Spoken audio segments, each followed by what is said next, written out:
নমস্কাৰ, এই মুহূৰ্তত আহি গৈছে ৰাজ্যখনৰ কেইবাটাও গুৰুত্বপূৰ্ণ খবৰ। এই মুহূৰ্তত দিবলৈ এটা বিগ ব্ৰেকিং নিউজ। সমষ্টি পুনৰ নিৰ্ধাৰণক লৈ আমি অসন্তুষ্ট, এবাৰ অঞ্জলি দৈমাৰী এনেদৰে মন্তব্য কৰিলে।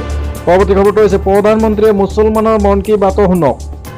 আমাক মুছলমান হোৱাৰ শাস্তি দি থকা হৈছে, সৈয়দ আহমেদ বুখাৰীয়ে এনেদৰে মন্তব্য কৰিছে এইবাৰ। পৰৱৰ্তী খবৰটি হৈছে কাছাৰৰ ধলাইত মাদ্ৰাছাৰ হোষ্টেলত এজন ছাত্ৰৰ মৃতদেহ উদ্ধাৰ। মৃত ছাত্ৰজন 12 বছৰীয়া ৰবিজুল হুছেইন লস্কৰ। ভাগাৰা ৰাজঘাট দাৰুছ ছালাম হাফিজিয়া মাদ্ৰাছাত এই চাঞ্চল্যকৰ ঘটনা সংঘটিত হৈছে। পৰৱৰ্তী খবৰটি দিবলৈ লৈছোঁ বহলপুৰৰ হেগুনঝাৰি গাঁৱত মৰ্মান্তিক ঘটনা। চম্পাৱতী নৈত গা ধুবলৈ গৈ সলিল সমাধি ঘটে দুই ভাই ককাইৰ, অঞ্চলজুৰি শকৰ ছাঁ। পৰৱৰ্তী খবৰটি দিবলৈ লৈছোঁ আমিন গাঁৱৰ চাঞ্চল্যকৰ অপহৰণ কাণ্ড।